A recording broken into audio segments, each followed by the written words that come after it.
Thomas Hobbes foi um importante filósofo do século XVII. Ele sacramentou a necessidade de existir um Estado para a boa convivência humana. Segundo seu livro, O Leviatã, o homem, se deixado por sua conta própria, tenderia à guerra completa, pois não há limites para a ambição e violência humanas. Ocorreria o que ele chamou de estado de natureza, em que todos brigariam contra todos e ninguém teria paz. Por isso mesmo deve haver um governo, segundo ele. Os homens devem ceder parte da sua liberdade para o governo em troca da garantia de que não sofreriam violência. Mas há uma falha básica aí. Se o estado de natureza ocorre porque o homem é intrinsecamente ruim e o governo é formado por homens, evidentemente que o governo é incapaz de promover a segurança. Ao invés de promover a paz, ele vai promover a própria riqueza. Como uma falha lógica tão básica se tornou lugar comum em cursos de direito, filosofia, sociologia e até no imaginário popular. Por outro lado, qual a forma alternativa para manter a lei e a ordem sem um Estado?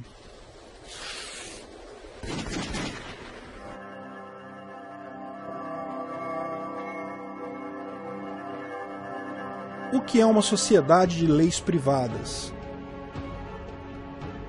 Hans Hermann Hoppe inicia com essa reflexão o livro The Private Production of Defense, a produção privada de defesa. Ele ressalta o óbvio. Quando propomos o anarcocapitalismo, ninguém está dizendo que será cada um por si, salve-se quem puder. Haverá lei e ordem, só não haverá Estado central com o monopólio da justiça e das leis. A produção das leis será feita por entes privados, em competição. Apenas a ausência de coação, o livre mercado voluntário, pode garantir um sistema de leis eficiente e que realmente atenda a necessidade das pessoas. Veja, o livre mercado gera incentivo para que as leis sejam boas, sejam bem feitas, efetivas, porque se não forem, ninguém vai comprar aquela agência, ela vai à falência. O Estado, por outro lado, não tem incentivo nenhum para produzir boas leis. Quem acompanha a página do Senado no Facebook percebe isso, dá vontade de chorar com a boa parte das leis que são propostas lá. E olha, eu imagino que eles mostrem as melhores, né? Imagina as que eles não mostram. O Estado, de fato, se esforça diariamente para gerar insegurança e instabilidade. Os incentivos são esses. O propósito é óbvio. Ele precisa que o povo esteja em estado de necessidade, precisando de segurança, se sentindo inseguro, situação em que ele reforça o discurso dele de que é preciso mais governo ainda. Veja, o governo, sabendo que a autodefesa é a melhor forma de manter a paz e tranquilidade, busca a todo custo reduzir a capacidade de autodefesa do cidadão,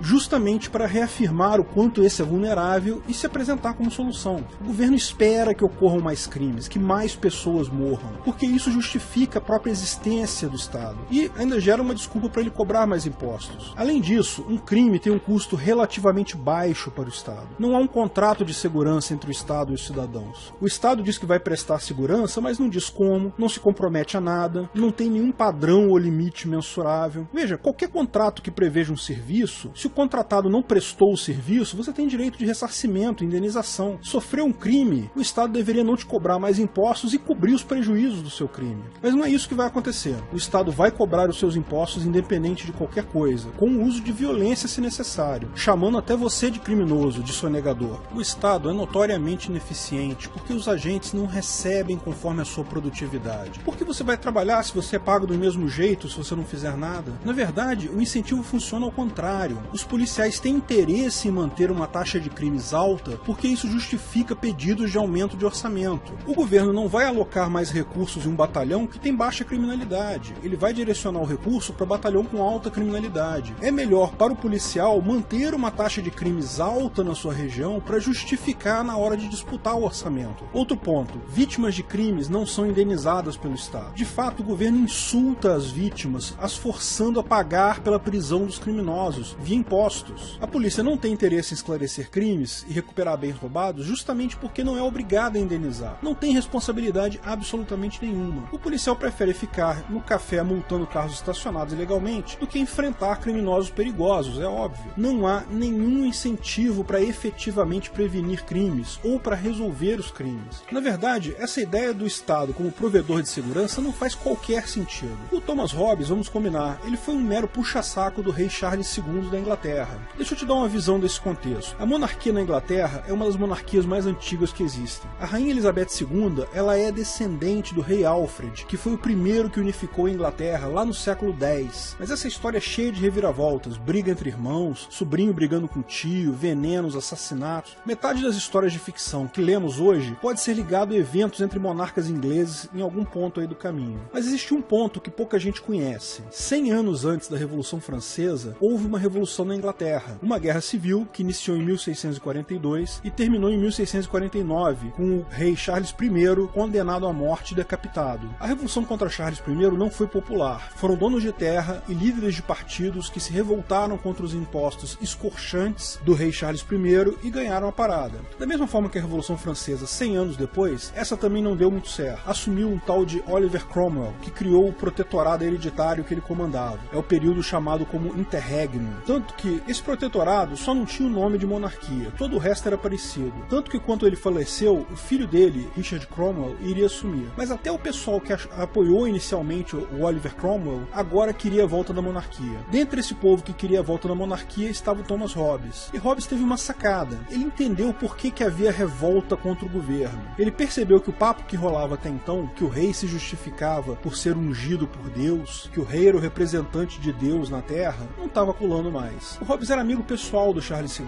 que era filho do Charles I. Ele percebeu que precisava de um discurso, uma justificativa não espiritual para o rei. O Leviatã foi isso, foi um discurso sobre encomenda, um panfleto que inaugurou a segunda era da justificativa estatal. A primeira era foi a religião, que vinha desde o Egito Antigo, os faraós eram deuses, ou então eram representantes dos deuses na Terra, os imperadores romanos também se diziam ungidos divinamente, e assim todos os monarcas se diziam procuradores de Deus. Hobbes criou a segunda era, a do contrato social, em que a legitimidade do governo era dada porque os seus súditos assinaram um contrato aceitando isso. O governo tinha uma função que era a função de dar segurança à população. Essa lorota é a que dura até hoje, mas já começa a mostrar sinais de esgarçamento. Recentemente estamos entrando na terceira era. O Estado pretende se justificar como um ente capaz de diminuir desigualdades sociais, prevenir preconceitos. Da mesma forma que com relação à segurança, isso também o Estado é incapaz de fazer. O Estado é o grande causador de desigualdades, e não quem previne isso. Mas eles têm que arrumar uma desculpa qualquer, não é mesmo? O livro O Leviatã só acerta em um ponto. O Hobbes diz que o Estado é um mal, mas, segundo ele, é um mal necessário. Essa parte do necessário é que está errada. O Estado é um mal desnecessário. Bom, e por que o Estado é incapaz de lidar com o problema da segurança? Como a gente falou, falta da indenização e falta de competição. Ele simplesmente é intrinsecamente falho para lidar com a segurança. A proposta do Hope é, como ele mesmo afirma, uma alternativa proposta. Ninguém sabe como será exatamente no Ancapistão, mas, segundo ele, deve começar pelas empresas de seguro, paulatinamente ampliando seu escopo. Da mesma forma que expliquei no vídeo Quem Precisa de Polícia, a autodefesa continua sendo o ponto central da defesa pessoal. Qualquer mecanismo de segurança adicional será sempre secundário. As organizações de segurança privada, ou as sociedades de leis privadas, têm incentivo para manter a paz. À medida que o Estado for se tornando menos e menos eficiente na segurança, as empresas de seguro terão cada vez mais incentivo para ser eficientes. Hoje já há seguros no Brasil que exigem a instalação de dispositivos antifurto no seu carro, por exemplo, muitas vezes pagos pela própria seguradora. Não é difícil imaginar isso aumentar para, por exemplo, um seguro condominial que inclua também os guardas que vão tomar conta do condomínio, câmeras de televisão interna, investigadores, etc.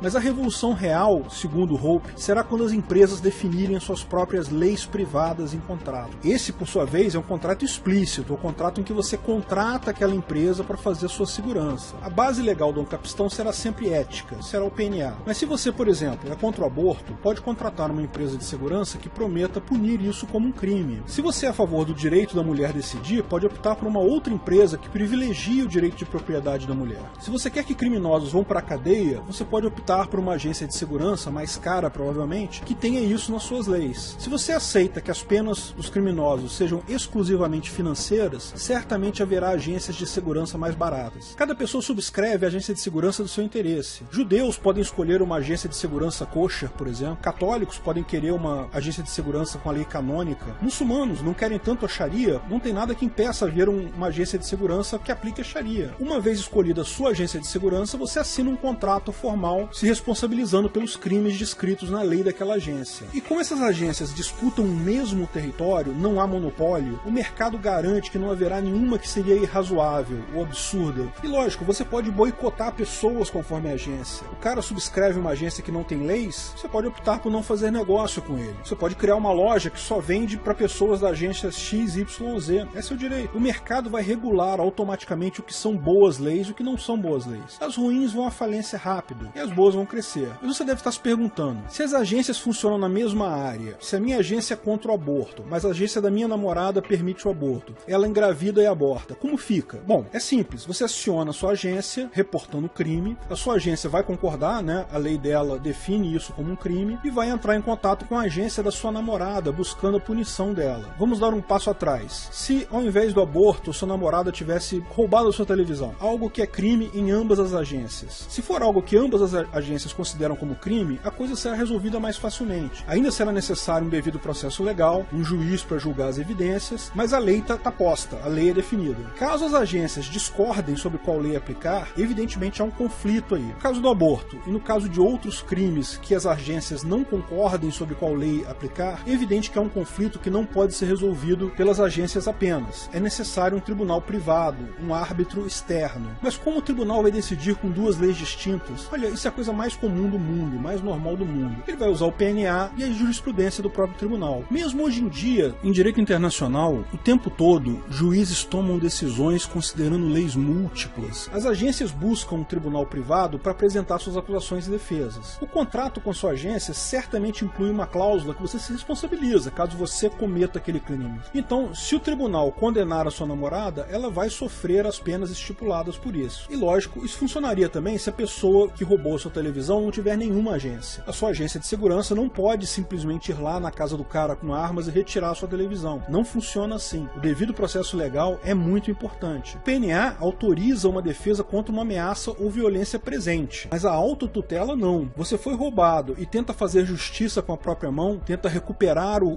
produto do roubo, isso é um absurdo, porque você pode estar errado, aquela pessoa pode não ser quem roubou a sua televisão. O devido processo legal é muito importante, funciona perfeitamente sem o Estado. Você tem um vídeo chamado Uma Sociedade Sem Estado, é uma palestra do Hans Hermann Hoppe em que ele explica isso com detalhes. Essa palestra ela é em inglês, mas ela tem as legendas em português. Eu vou deixar o link na descrição do meu vídeo, assim se você quiser pegar mais informações, pode ver lá. Nesse cenário, veja que interessante, o Estado atual podia até continuar existindo, só que teria que disputar mercado com dezenas de outras agências. Você é nacionalista? Gosta de dizer que é brasileiro? Bate no peito e grita Brasil? Aceita pagar a fortuna de impostos que essa agência Brasil cobra para seguir essas leis idiotas dessa agência Brasil? Ok, pode fazer isso. Por favor, só não obrigue todos nós a tomar essa mesma decisão sem sentido.